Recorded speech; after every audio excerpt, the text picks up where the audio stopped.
Mana ini? Gak bunyi ini, Simon.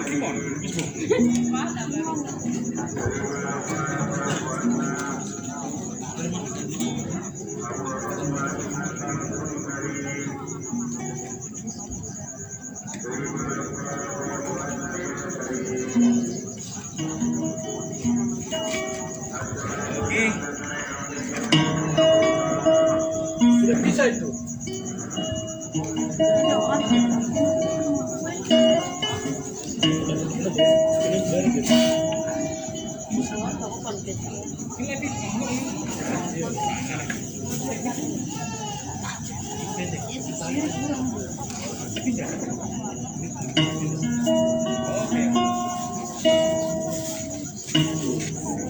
Muram mengadu selangit beban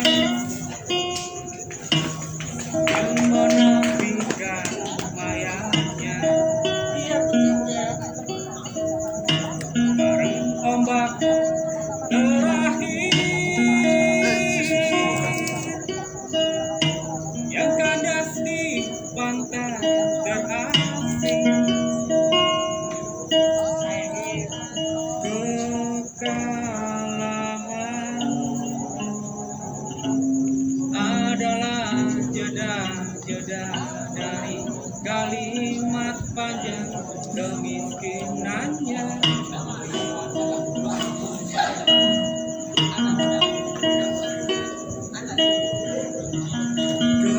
Kesalahan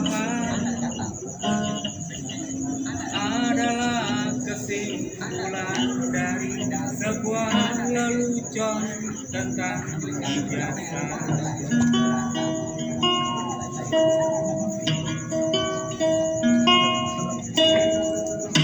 Peradaban yakini ketahunyaan yang tunduk pada kemenangan. Bapak kebebasan tak serius, kau ini ibu deritanya. Untuk lalu mengerti sebuah revolusi.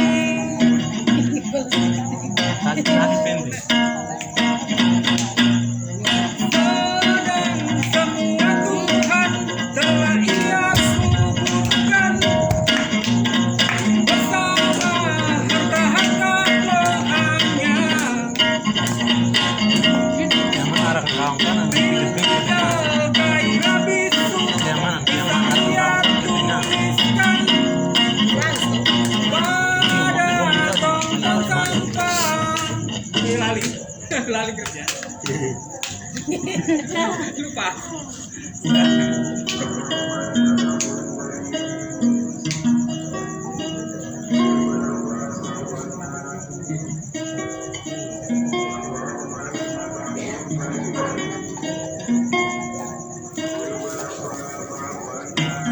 Peradaban yakini ketahunyaan yang tunduk pada kemenangan. Bapak kebebasan tak serius, kau ini ibu deritanya.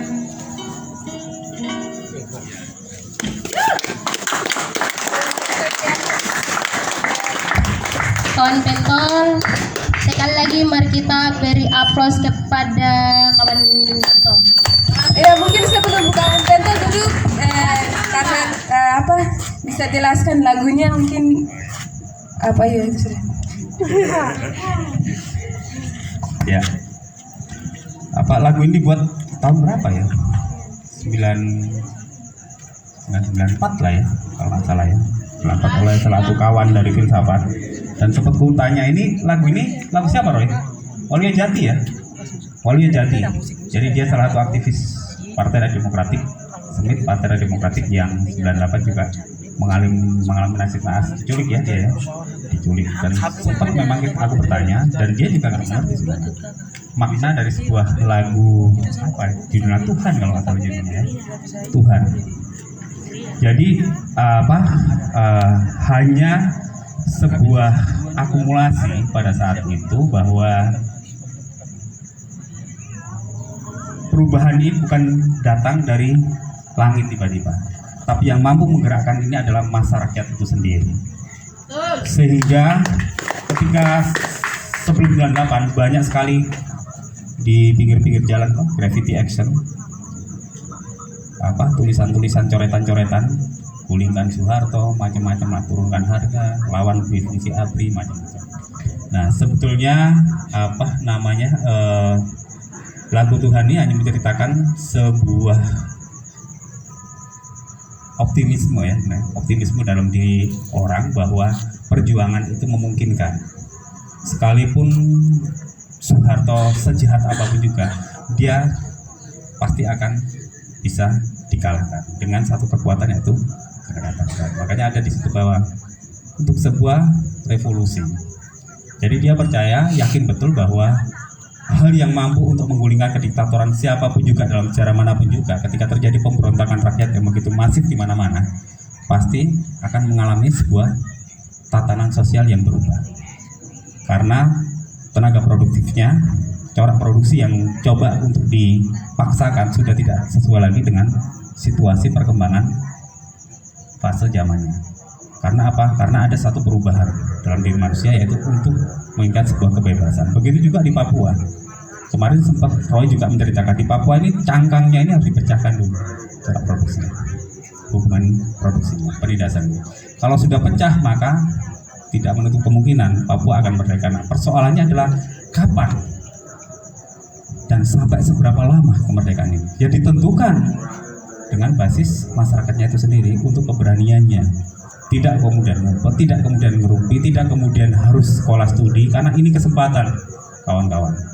Kesempatan bahwa di luar Papua ada satu ruang demokrasi, walaupun secuil apapun juga itu tetap harus kita manfaatkan. Tidak boleh tidak kita manfaatkan.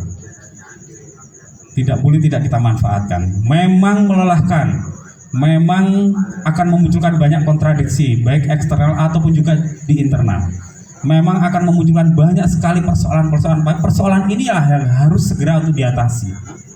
Tidak dihindari, tidak kemudian diamini, tapi harus dicarikan jalan keluar yang secepatnya.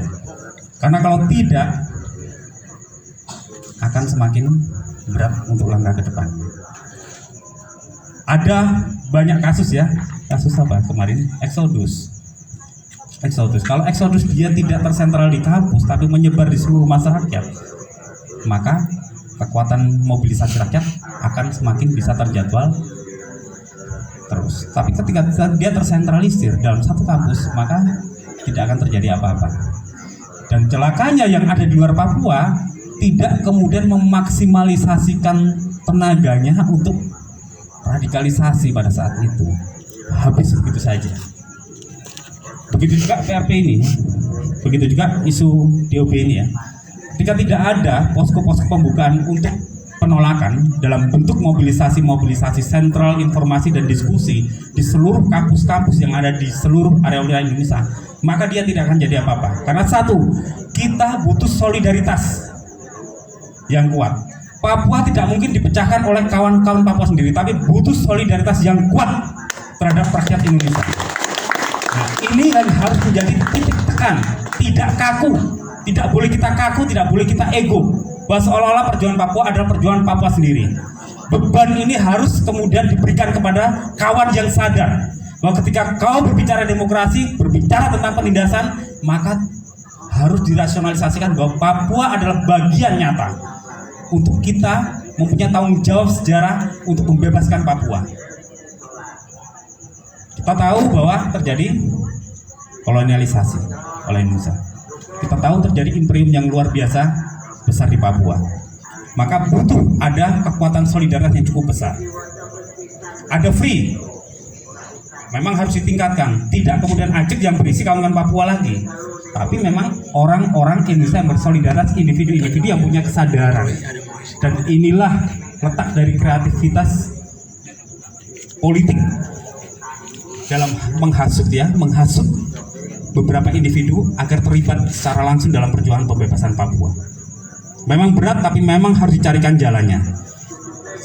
Seolah-olah tidak masuk akal, tapi kita bilang bahwa semua masuk akal, semua ada jalan keluarnya. Bahwa tidak ada dalam proses dialektika, tidak ada jalan keluarnya, jalan buntu, semua akan ada jalan keluarnya. Bahkan konsepsi nasionalisme, kalau kita sadari saat ini NKRI harga mati sudah mulai terdegradasi, sudah mulai terdelegitimasi, sudah mulai ditinggalkan masa. Karena apa? Karena ada satu situasi konstelasi politik nasional yang juga kebijakan ekonomi politik dari Jokowi yang ternyata justru memiskinkan masyarakat. Rakyat sudah tidak peduli lagi dengan nasionalisme. Kalau tidak, hari ini kita dibubarkan oleh rakyat kampung, masyarakat kampung di sini. Ternyata mereka diam saja, santai. Karena ada persoalan utuh jadi satu. Nah, ini tinggal bagaimana kita mengolahnya agar menjadi kekuatan bersama yang cukup besar. Baik itu bisa menggulingkan Jokowi dengan pembentukan pemerintahan alternatif, serta pembebasan Papua, serta mengelucuti kekuatan-kekuatan militer yang ada di Indonesia, yang menjadi salah satu penghambat demokrasi. Di Papua sudah merasakan toh, penghambat demokrasi utama bukan sipil, sipil gampang dikalahkan. Siapapun juga gubernur dari sipil, dari bupati dari sipil bisa gampang dikalahkan. Tapi ketika de facto dia adalah kekuatan militer, maka butuh kekuatan masyarakat yang lebih besar untuk mengalahkan dia. Karena ancaman utama pokok di Indonesia adalah militerisme. Segala partai, kekuatan partai mainstream belum bisa ada yang mengalahkan militerisme. Mengapa? Saat ini kebijakan-kebijakan dari Jokowi yang dibuat oleh Prabowo tentang persoalan mobilisasi militer, tidak ada partai politik sama sekali yang mengkritisi kebijakan tersebut, mobilisasi militer. Artinya bahwa kekuatan militer masih menjadi kekuatan tunggal yang cukup diperhitungkan cukup kuat. Maka jangan sekali-sekali kita lengah terhadap militerisme. Bahwa utama pokok dari militerisme adalah menutup ruang demokrasi. Serapit-rapitnya, apalagi sekarang ini dominasinya adalah oligarki. Stabilitas ekonomi politik butuh dukungan militer. Maka tidak salah kalau banyak sekali kampus sekarang yang tindakannya banyak yang tidak demokratis, dibubarkan, buat acara ini dibubarkan, aksi baru saja dibubarkan, aksi baru dibubarkan, direpresif, ditangkap, dikriminalkan, macam-macam. Hal ini menunjukkan bahwa dominasi kekuatan militer sudah bukan lagi wacana, tapi sudah mulai menjadi ada dalam realitasnya. Dan ini menjadi tanggung jawab gerakan demokratik, gerakan Papua juga, demokratik Indonesia untuk membuka kembali demokrasi seluas-luasnya agar Papua mendapatkan lapang jalan dalam pembebasannya. Sekali lagi terima kasih. Papua. Ya, boleh sekali lagi beri aplaus.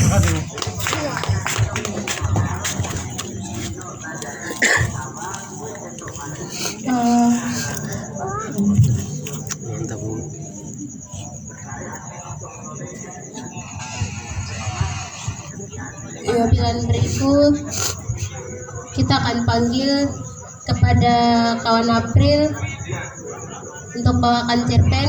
Kami persilakan waktu dan tempat. Kawan April. April Subai.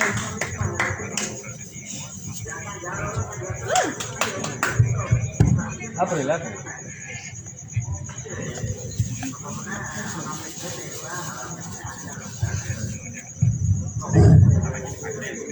Sebelumnya saya minta Stephen untuk maju ke depan. Stephen, dirinya Stephen.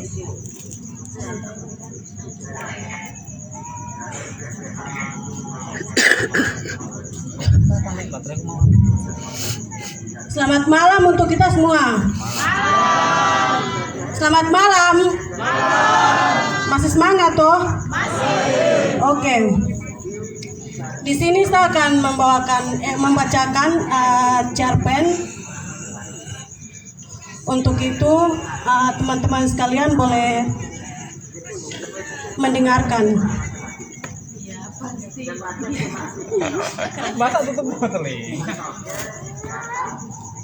Cerpen ini berjudul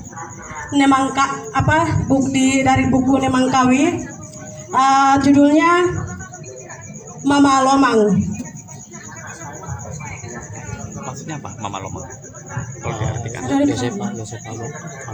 Yosepa Lomang yang mama yang pemilik Freeport itu, yang dia punya laki dan anaknya yang dibunuh dari Nemangkawi Timika, yang ibu yang tua itu, ceritanya terkait Freeport sih. Freeport ya. Yang pemiliknya dia menentang itu.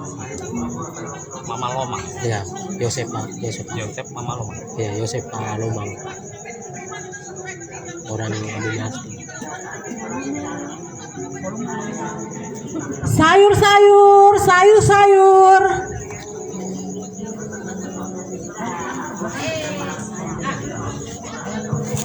Di tengah keramaian pasar Yotefa di tengah kota Jayapura sore itu, terlihat seorang perempuan setengah daya sedang memegang botol minuman ukuran sedang. Tutup botolnya telah hilang entah kemana. Gantinya, tutup botol ditutup plastik dengan diikat potongan karet ban dalam sepeda. Kreatif. Tapi botol itu untuk apa? Sesekali ia terlihat memeras botol bekas air mineral itu. Dari lubang-lubang kecil yang sengaja dibuat, air keluar membasahi sayuran yang dijual perempuan itu. Sayur-sayur, kolbu, kol, tomat, sawi. Dia Mama Alomang. Perempuan Papua asal Mimika itu berteriak menyebut satu persatu sayuran dengan tegas agar dibeli. Ia menggelar barang dagangannya di samping jalan masuk pasar Yotefa. Mama Alomang membangun sendiri sebuah pondok kecil. Atapnya dari terpal hitam robek-robek. Beberapa sisanya ditambal lakban hitam. Banyak orang lalu lalang, namun jarang ada yang menarik dagangannya.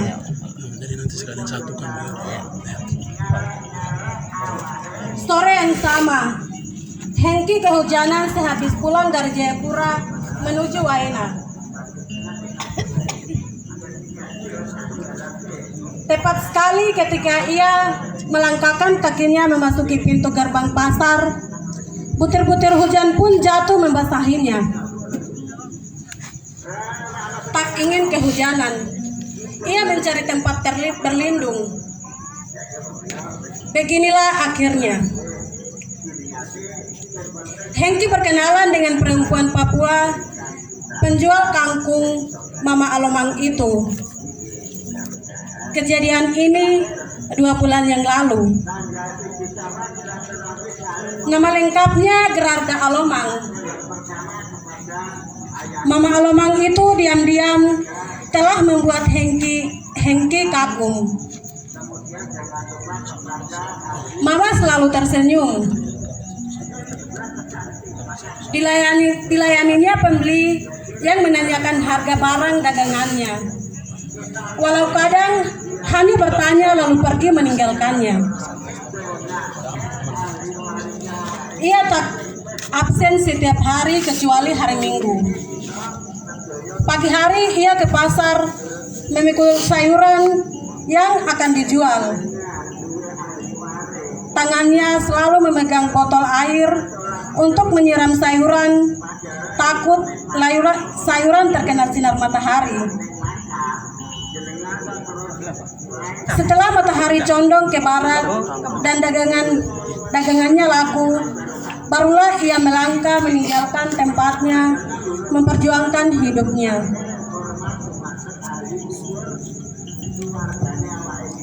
Tiba di pasar, ia membuka terpal hitam penuh tambalan itu. Ia menempati pondok ala kadarnya. Sebuah pondok yang hanya terbuat dari kerangka kayu dan terpal hitam untuk menutupinya. Ada meja kecil. Di meja itulah Mama Alomang menempatkan berbagai jenis sayuran dan bumbu-bumbu dapur saling berdampingan. Pagi tadi bunyi alarm jam kecil yang diatur Hengki di atas tumpukan buku-buku itu meraung-raung mengingatkannya pada raungan mobil polisi yang membawanya ke penjara kala itu saat turun jalan di Universitas Cendrawasih. Masih jam 5 pagi. Saat Hengki bersiap-siap hingga pukul 9 pagi. Dengan sepeda motornya, ia menuju ke Jayapura. Di pelabuhan, ia harus mengantar surat milik Johannes, temannya, kepada Ibu Teresia Tandi. Pulang dari pelabuhan, perut sudah mulai bergerak minta diisi. Lalu Hengki menepi ke tenda hitam Mama Alomang, hendak makan sagu bungkus yang dijual di meja sebelah milik Mama Alomang itu. Ia selalu memanggil anak setiap kali Hengki membeli sagu bungkusnya. Memasuki pintu gerbang pasar, ia melihat banyak orang berkerumunan. Mereka berkumpul di depan tenda hitam milik Mama Alomang. Beberapa lelaki Papua berteriak memaki. Ada yang mengangkat batu melempari sesuatu. Dari dekat Hengki melihat mereka melempari mobil patroli polisi Pamung Praja yang baru saja menerbitkan kota dengan membongkar beberapa tenda tempat perjualan milik beberapa pedagang, termasuk milik Mama Alomang itu. Mobil patroli polisi Pamung Praja itu telah hilang dari pandangan saat Hengki bergabung dalam kerumunan itu. Segera ia mencari Mama Alomang. Mama tak berada di kerumunan itu. Kemana Mama Alomang? Beberapa saat mencari, Hengki bertemu dengan anak lelaki Mama Alomang itu. Adik Yosep, Mama di mana? Melihat Hengki, dengan cepat Yosep datang, memeluk pinggangnya dan menangis. Mama dibawa polisi pakai mobil patroli itu. Semua sayur yang dijual Mama juga dibawa.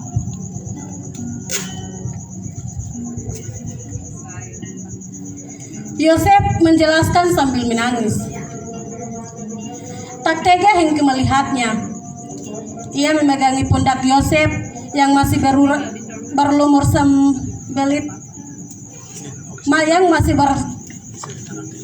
9 tahun itu dan menghapus air matanya. Mama melawang. Mama bilang dia tidak mau pindah. Polisi paksa Mama untuk pergi. Terus bagaimana? Lalu Yosep menceritakan pada Hengki bagaimana para polisi Pamung Praja itu menghancurkan dagangan Mama Alomang itu. Melihat matanya yang basah dan kemerahan, pipinya yang pucat dan sorot matanya yang sayu, Hengki sungguh iba. Kakak, Mama tadi melawan. Mama tampilin satu polisi. Mama bilang, kalian ini dari dulu bikin hidup kami yang susah tambah susah.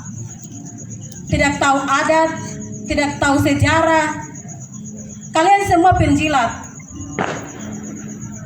Ini sapu tanah, saya berhak jual di mana saja di atas tanah air milik saya sendiri. Hengki berusaha merasakan kesedihannya. Memang berat derita Yosef, ayahnya yang telah meninggal sejak Yosef kecil. Ayahnya dibunuh tentara karena dianggap anggota organisasi Papua Merdeka. Dengan Mama Alomang, mereka hidup dari hasil jual sayur itu. Kini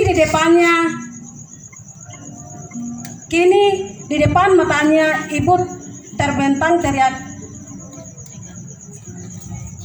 Ibu benteng terakhir penopang hidupnya itu ditendang. Dagangannya disepak dan diinjak-injak. Ia yang kecil tak mampu berbuat apa-apa selain menangis. Kita ke kantor polisi. Yosef naik ke motor Hengki.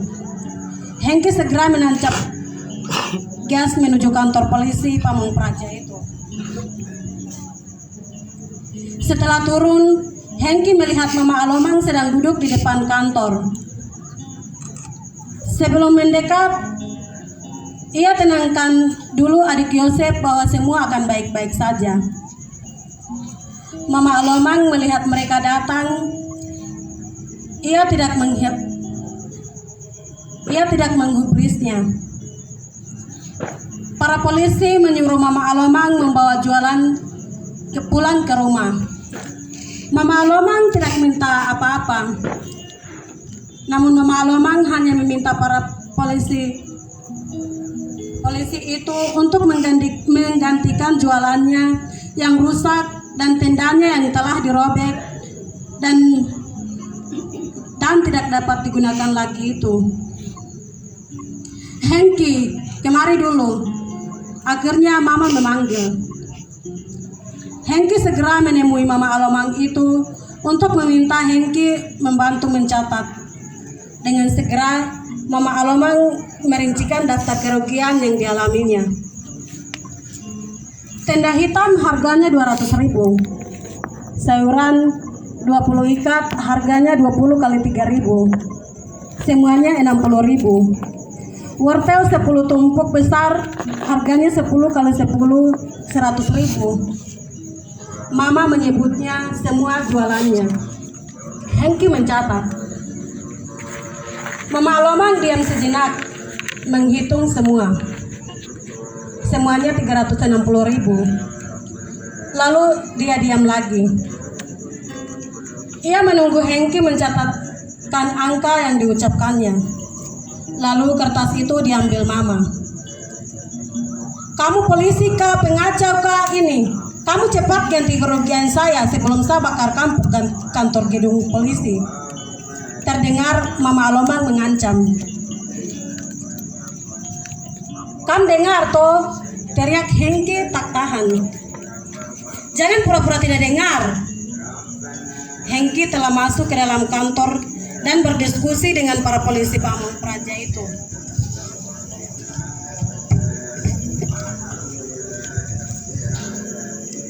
Kalian harus tahu diri. Mama Papua seperti mama yang melahirkan kamu. Berani sekali berlaku kasar sama perempuan setua ini. Katanya dengan mata kaca-kaca. Titik-titik air matanya itu jatuh karena ia tahu betapa kayanya Gunung Nemangkawi yang dijarah Freeport itu. Nemangkawi itu tanah milik Mama Alomang, milik pusakanya. Ia tahu Mama Alomang tak mesti berjualan dan menderita seperti ini bila hasil tambang itu yang sehari saja mencapai 300 ton konsentrat emas, belum lagi tembaga, uranium, dan barang tambang lainnya dikelola dengan adil, di mana orang Papua sebagai pemilik sumber daya alam juga menerima hasil dengan persentase yang layak. Mama Alomang setidaknya dapat memperbaiki nasib hidupnya, tidak lagi dengan hidup keras, berjualan tiap hari, menerima perlakuan sedemikian buruk seperti ini. Hengki tahu sifat kolonialisme, eksploitasi kuasa kapitalisme global terhadap sumber-sumber daya yang pada gilirannya memprivatisasi dengan sektor mengobral sumber daya tanah Papua ini. Mama Alomang dan seluruh orang Papua kini menjadi korban. Terlihat para polisi mulai berdiskusi. Beberapa lama kemudian Mama Alomang dipanggil kepala polisi Pamong Praja itu. Mereka berdiskusi sebentar. Oh, tidak bisa. Pokoknya tidak bisa. Kalian ganti semua dulu, baru saya akan pergi dari tempat ini. Kalau tidak, rumah ini tak bakar nanti. Lihat saja. Para polisi kembali berdiskusi lagi.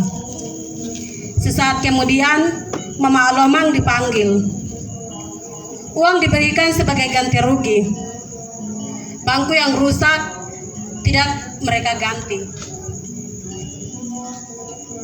Meja jual yang telah dibuat dengan cucuran keringat oleh tangan Mama Alomang sendiri tidak ia tuntut dan ganti ruginya. Tikarnya yang telah hilang entah kemana dalam kerumunan orang yang selama itu dijadikan alas jualannya pun tidak Mama tuntut. Dia seorang perempuan, seorang mama.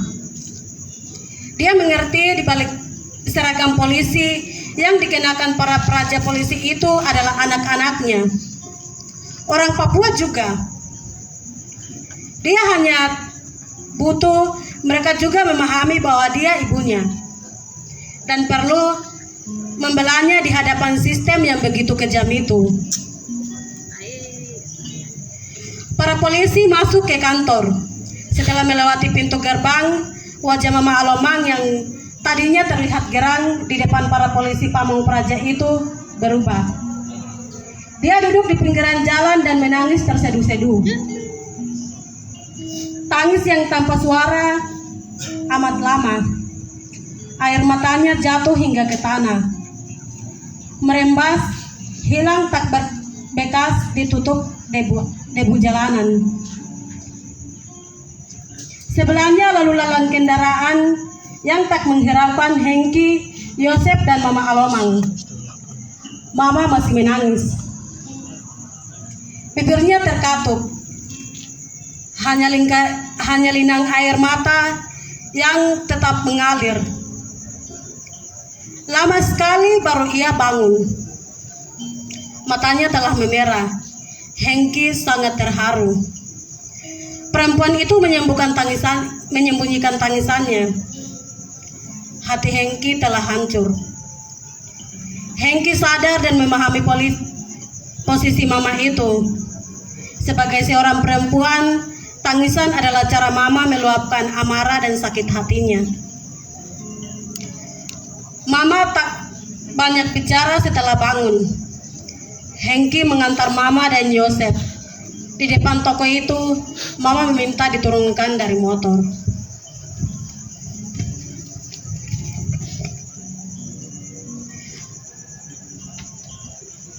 Mama, biar anak mengantar Mama dan Yosep sampai ke rumah. Anak, Mama punya rumah sudah dekat. Anak kembali saja. Hengki berpamitan. Mama Alomang melepas gelang yang dipakainya dan dipakaikannya di tangan kiri Hengki. Terima kasih anak. Tuhan dan tanah ini memberkati. Belajar baik-baik. Biar Mama dorang tidak dibuat seperti ini lagi. Terlalu sakit, anak. Ini kita punya tanah. Mama hanya bisa beri itu, gelang. Biar setiap ingat Mama, anak ingat bendera kita di gelang ini. Matanya masih basah dan memerah.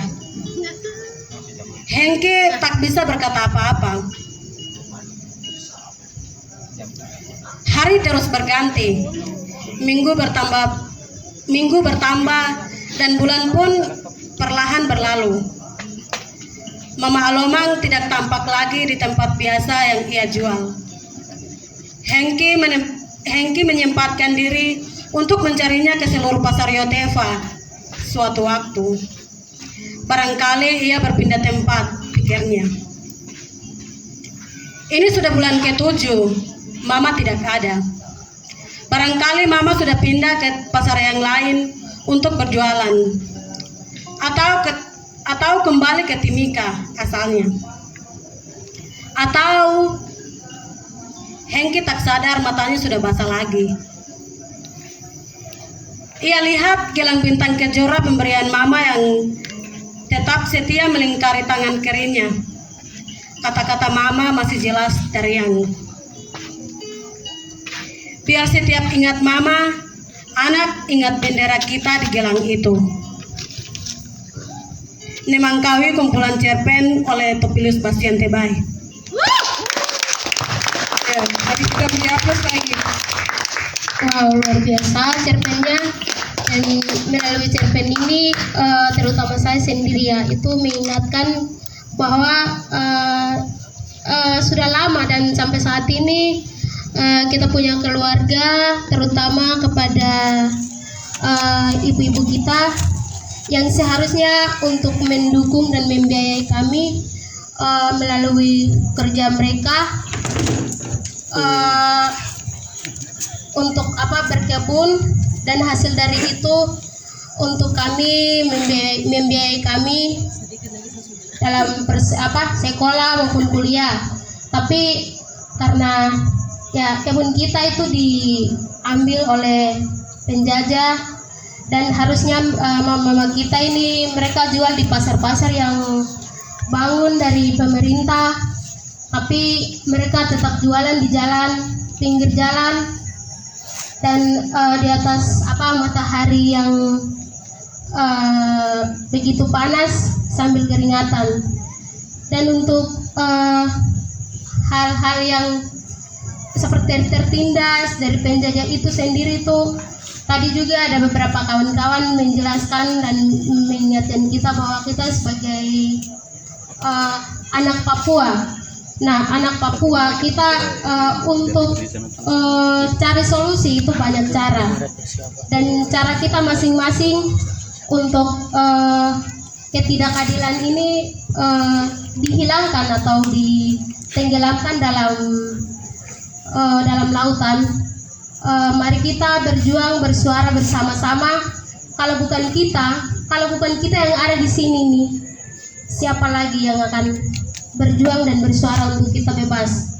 Kalau kita bebas, maka kita mau apa saja bebas, mau lakukan apa saja bebas. Untuk itu mari kita bersuara bersama-sama, melalui bersuara, melalui sesuai dengan esensinya yang masing-masing dalam perjuangan. Ya baik, mari kita beri tepuk tangan yang luar biasa buat kita punya mama Papua yang sampai hari ini mereka masih bersuara buat kita, dan mama Papua yang sudah menghasilkan orang-orang luar biasa yang saat ini kita semua boleh kumpul sama-sama di sini. Dan seperti cerpen tadi, mama dia cuma kasih satu tanda, itu gelang, tapi kita bisa ambil satu yang luar biasa supaya kita sendiri bisa mendedikasikannya dalam kita punya kehidupan. Karena kita tidak bisa diam, kawan-kawan. Hanya ada satu kata, lawan. Baik, selanjutnya karena kawan-kawan dari Puncak sudah siap, ya mungkin kita akan langsung saja kasih waktu ke kawan-kawan dari Puncak. Dan setelah mereka mungkin siap-siap kepada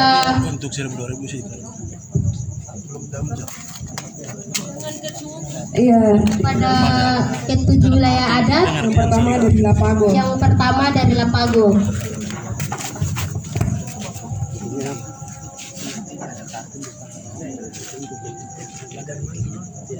Dari kawan-kawan dari Puncak. Nanti setelah kawan-kawan dari Puncak, dari Lapago 7 wilayah adat akan menampilkan. Siap-siap. Kita sambut bersama. Sambut. Wah. Wah, wah, wah, wah, wah, wah.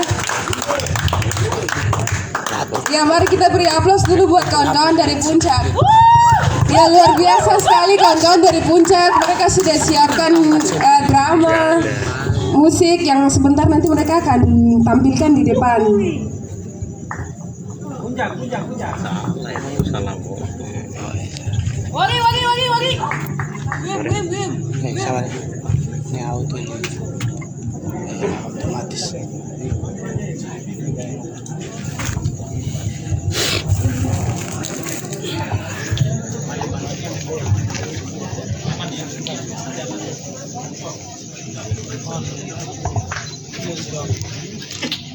Shalom, salam sejahtera untuk kita semua. Selamat malam. Terima kasih atas waktu yang diberikan Yesus. dalam rangka mengenang kematian sang legend musisi Papua Arnold Ab. Kami dari Paguyuban Puncak ingin menampilkan drama singkat dengan tema Operasi Militer di Kabupaten Puncak, Ilaga.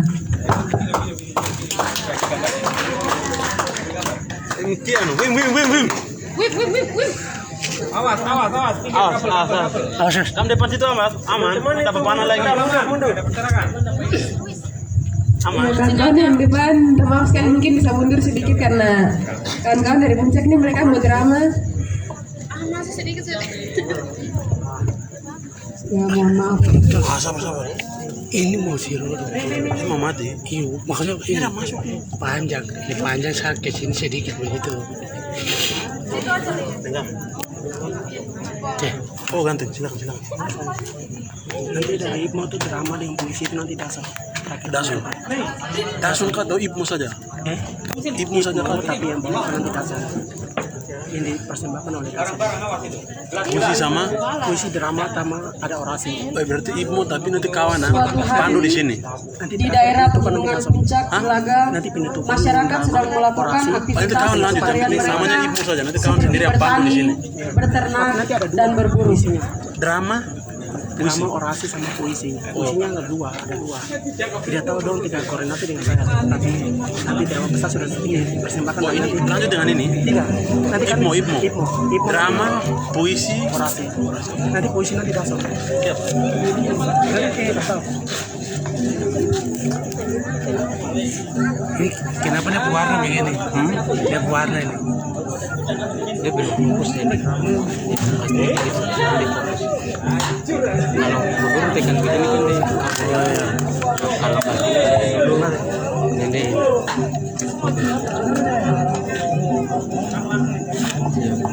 Ini ada. Oh iya betul. Oh iya. Bisa.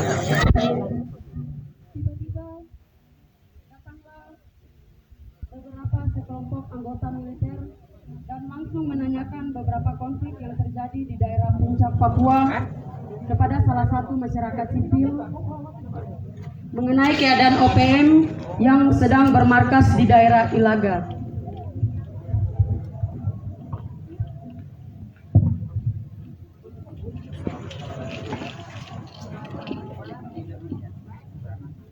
Rambo demikian nih.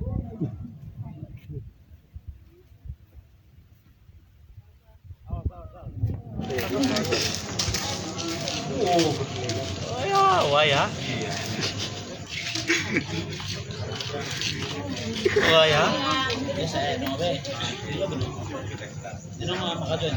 Dasun itu masih hancur Dasun. Pembatuan sih. Hancur. Jangan bilang.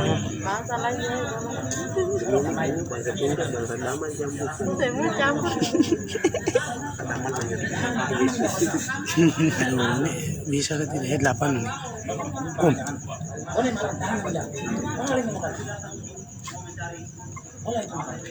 Aduh. Bunuh. Ayo baru serius bagaimana orang tertawa? Iyalah. Waduh. Tertawa. Saya ingat rambut saja.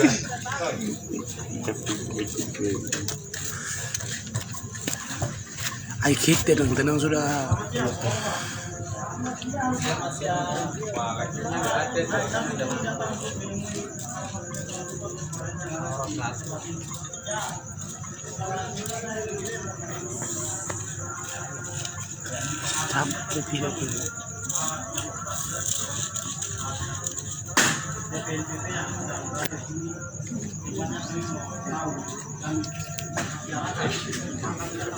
Ada kerja sana.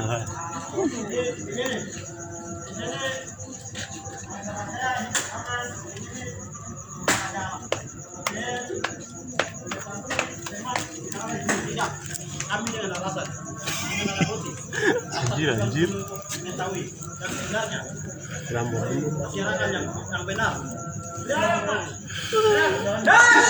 Masyarakat Twitter bisa.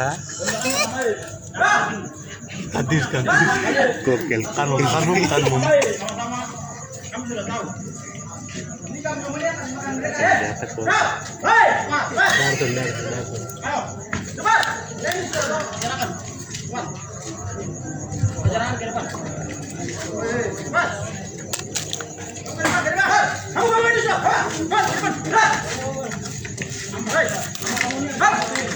Dikarenakan anggota TNI memberikan pertanyaan seakan-akan menunjuk kepada masyarakat sipil bahwa sebagian dari mereka adalah OPM.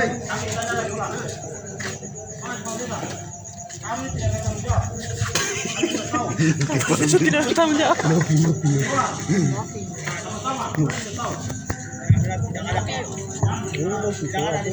Bukan ini. Ada dong. Kepala dia tidak bertanggung jawab.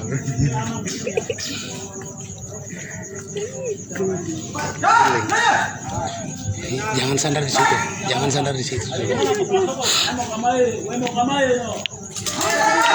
Maka terjadilah perlawanan antara TNI dan masyarakat sipil. Kalau rapo geser-geser itu untuk menyusun jambi.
OPM melakukan stop kontak.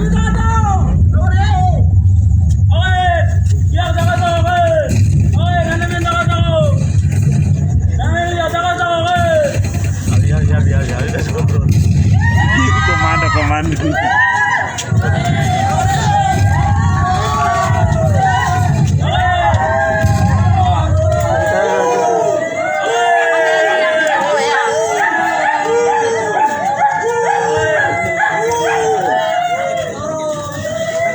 Aduh, bangun sudah. Sayang. Aduh.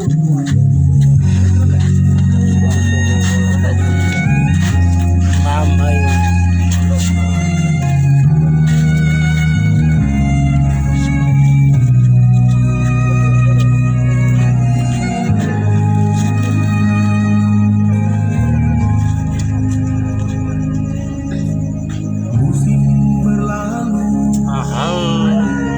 Tinggalkan kesan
terbayang juga tak terduga.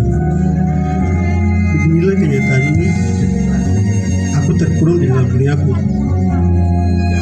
Yang kudamba, yang kunanti, tiada lain hanya kebebasan. Andai saja aku mengelang, terbang tinggi, mata mengusung, tapi sayangnya nasib burung siap. Jadi buruan akhirnya terbunuh. Yang kudamba, yang kunanti, tiada lain hanya kebebasan. Cepat ataupun lambat, misteri kehidupan dan kekerasan penderitaan harus dijawab oleh rakyat Papua sendiri. Jawabannya tidak lain adalah bangkit dan memimpin diri sendiri. Melawan kekuasaan dan kekerasan, berjuang menghadapi penderitaan dan mandiri, serta berdaulat di atas kakinya sendiri. Salam merdeka, wah wah wah.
Mungkin terima kasih.